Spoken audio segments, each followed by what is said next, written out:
Hello everybody, I thought it was time to do another review of the Behringer XR18 after using it for about 2 years and then adding on other peripheries. So our most recent purchase for our sound system is an external router, and the important thing about this router, or anyone if you want to buy it for the Behringer, is to get one with a dual band, and especially you want to connect to the 5 GHz network. The way this thing works, so this cable comes from the XR18 and goes into the back of the router into number 1 port.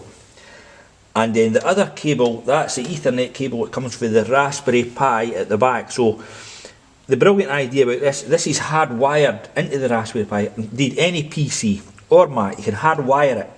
So if you lose the wireless side, you still have the wired connectivity into this system.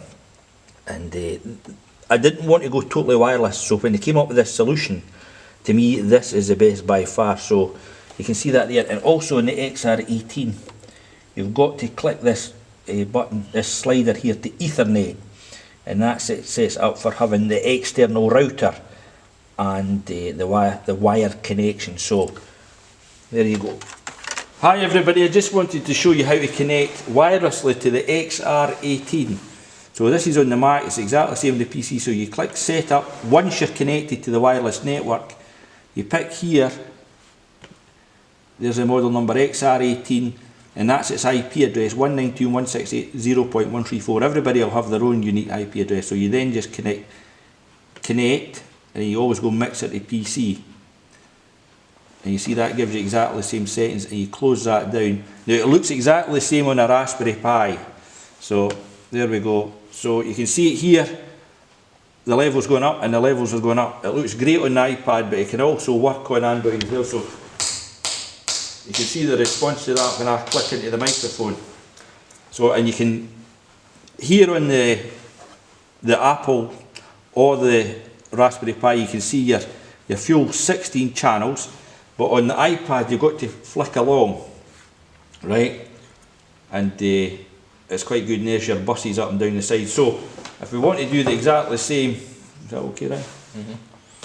We'll do the same on the Android device. So we'll click X here, and now I know it's on this network here.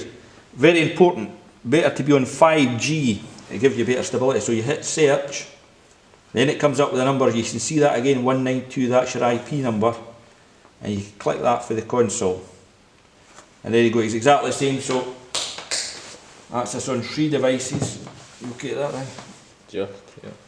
So you can see it. Tilt it up. There we go. The light was on it, yeah. So you can see how responsive that is. That's just going into a normal microphone. And on Android it's slightly different. Would it be better to come up here? On Android it's slightly different.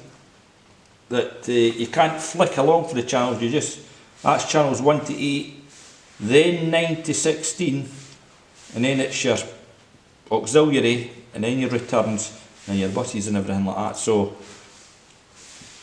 the Android app and the Apple app are totally different.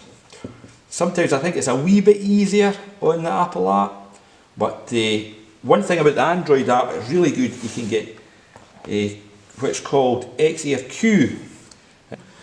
So the last app I was going to show you, and this I believe is only available for Android, is the XR18. Now that is designed for people who are, if it's in a band and they want their own monitor mix. So each individual can have their own monitor mix. I'm not sure how many XR18s you can have going at the one time, but I'll just show you how this works. So what you've got to do is make sure you're connected to the network that you have set up for the Behringer. So this is the TP-Link 5G. So that's quite important that you want the 5G. You go back up here, and I click XR18. Because I've already set this up before, it should come back up. There we go. And you always get that no internet access, but that's, we aren't connected to the internet. So the way this works, this is all on the XR edit. That was shown as a bus 1 to 6, but here it showed as monitor mix. So it's, whether it's a bus or a monitor, it doesn't make any difference. The purpose is the same. That each player with their fallback speaker can hear, they can choose to hear what they want to hear through their own fallback speaker. So monitor 1, now that monitor or that fallback speaker is right behind the drummer, so he would choose to hear the piano and the drums and say part of the bass. So I'll get my son just to hit the drums, and I'll let you see the levels coming through. So you can see that coming through the drum, and then I'll get him to hit the piano. You can see that he's not a drummer, so nor a pianist. So you can see these levels coming through as well. You can also see the lectern, but he doesn't want any of the lectern on his monitor mix. So I'll get my son to go back and hit them again, but not at the moment. So what you do, you've roughly set up your mix levels. You can keep it like this through your performance, but once you've got the levels right, you then turn the thing round the other way, and that gives you access to the main volume. So Ryan, would you hit these drums and piano again, son, and see if the levels come up here? No. So wait now, maybe we'll go into, try again, Ryan. So that works. So that must be his master monitor mix, so what he comes through. So rather than adjusting each individual's, he can control that slider, and whatever he hears in the fallback speaker is what goes through to him. I'm not actually sure what this one does here, or maybe that's just to cut it. It says it's an MCA, so maybe that's what it is. So that's the bus, what it actually tells you there, bus master. So hit the piano again, son. So that's lovely, son, thank you. And so that comes through. The other thing we purchased here was this, the PowerPlay 16, and that allows each band member to have their own personal monitor. So you can see that it takes in the 16 individual channels. So channel 1 be obviously the lectern, bass is, I've marked that up there for bass, for the bass player. Then 3 and 4 is a stereo, that's the piano, and then if I get my son to hit the drums, you can see you've got a signal coming in at that.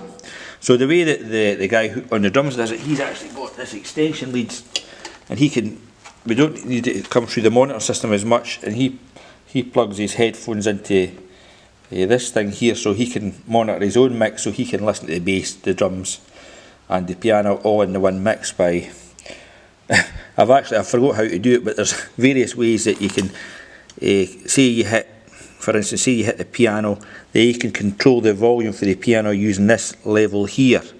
And then I think if Ryan hits the drums, if we then click the drums, do it again, son, you can then control the level that goes into the drums. But you go main, back to that's everything that's coming out the main left right speaker. I think that's the way it works.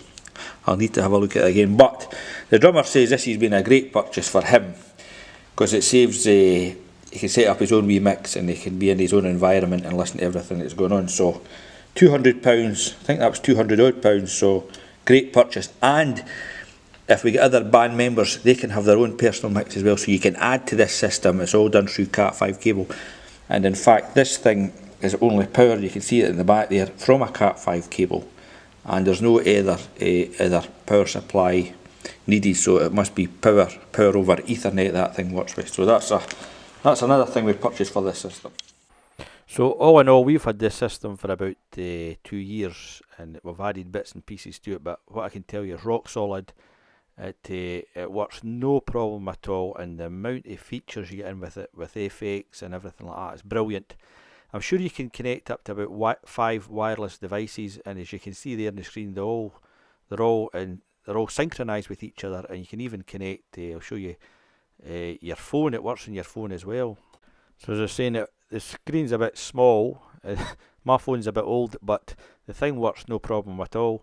But what you can see there, that the screen it's an Android phone obviously, but I've never had a problem. But one thing, once you want to come off that wireless network, you must switch your phone off and reboot your phone to get away, because I'm sure on Android it locks it to that network, but it works brilliant. Anyway, thought that would be of interest to some of you out there were asking me about this thing, and thanks for watching. Cheers.